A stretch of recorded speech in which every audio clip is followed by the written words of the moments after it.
people, how are you all doing? Welcome back to Shiru's mesmerizing world.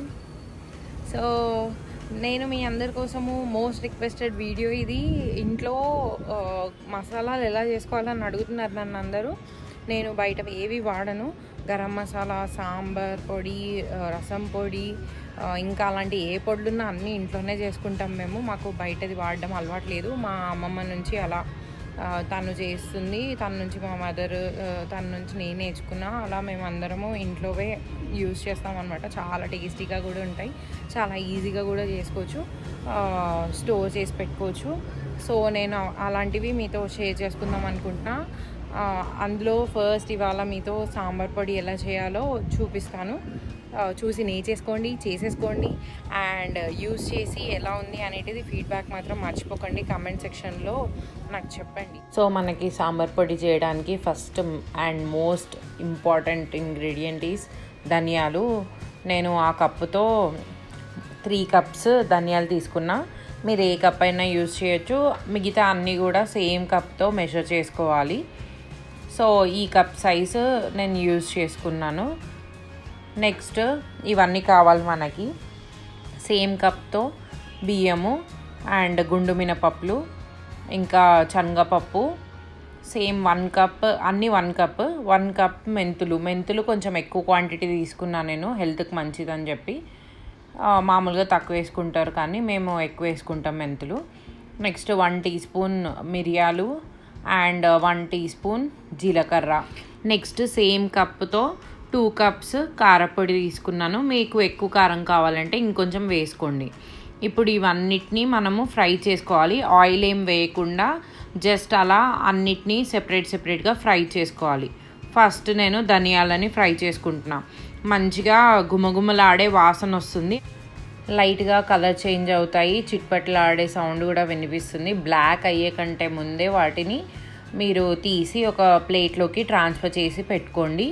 And then వేరే అన్ని items కూడా ఇలానే fry చేసుకోవాలి. Rice వేసుకున్నాను, రైస్ని ఫ్రై చేసుకోవాలి. మనం రైస్ యాడ్ చేసుకోవడం వల్ల సాంబార్ చేసుకున్నప్పుడు మన సాంబార్కి కొంచెం థిక్నెస్ అనేటిది వస్తుంది.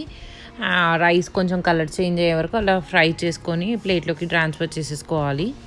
అలా ఒక్కొక్క ఇంగ్రీడియంట్ని కొంచెం కలర్ చేంజ్ అయ్యే వరకు అండ్ మంచి స్మెల్ వస్తుందన్నమాట మనకి. అవి ఫ్రై అయ్యాక ఆ స్మెల్ వచ్చేంత వరకు అన్నిటినీ ఫ్రై చేసుకోవాలి. ఇప్పుడు నేను శనగపప్పు, మెంతులు, గుండు మినపప్పులు అన్నీ ఫ్రై చేసేసుకున్నా. నెక్స్ట్ మన మిరియాలను వేసుకుంటున్నా. మంచి ఘాట్ స్మెల్ వస్తుందన్నమాట, కొంచెం కలర్ కూడా చేంజ్ అవుతాయి.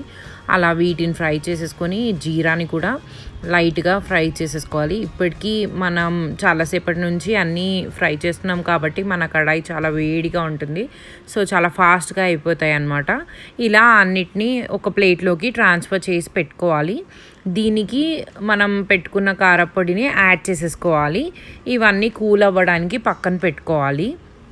ఇవి కూల్ అయ్యాక మనం వీటన్నిటిని మిక్సీ పడతామన్నమాట. మంచిగా ఫైన్ పౌడర్ వచ్చేలాగా గ్రైండ్ చేసుకోవాలి. మన సాంబార్ పొడి రెడీ. దీన్ని మనము మంచి ఎయిర్ గ్లాస్ జార్లో స్టోర్ చేసి పెట్టుకోవచ్చు. మునక్కాయల సాంబార్ ముగుమలాడిపోతుంది, చాలా చాలా టేస్టీగా ఉంటుంది.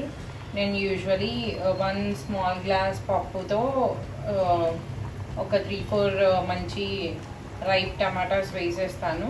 కుక్కర్లో పెట్టేసి 5-6 whistles అయ్యాక ఆఫ్ చేసేసి మునక్కాయలు సెపరేట్గా బాయిల్ చేసుకొని దాన్ని ఇందులోకి యాడ్ చేసేసుకొని పోపు వేసుకొని ఇందులో మనం చేసుకున్న సాంబార్ పొడిని 1 tablespoon యాడ్ చేసుకున్నా. అండ్ కొంచెం నెయ్యి వేస్తాను నేను.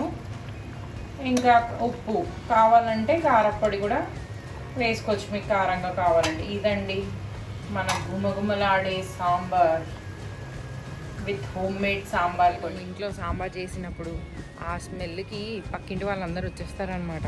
బాగా గుమగుమలాడే వాసన వచ్చే వరకు వాళ్ళు ఆపుకోలేక వాళ్ళు గిన్నె పట్టుకొని వచ్చేస్తారు, కొంచెం వేసి ఇవ్వండి అని చెప్పి. సో ట్రై చేయండి. అండ్ మేము స్పైసీగా తినము, మాదేది ఫుడ్ స్పైసీ ఉండదు. సో మీకు if you are someone who likes it to be spicy, కారపొడి సెపరేట్గా వేసుకోండి మీరు తర్వాత.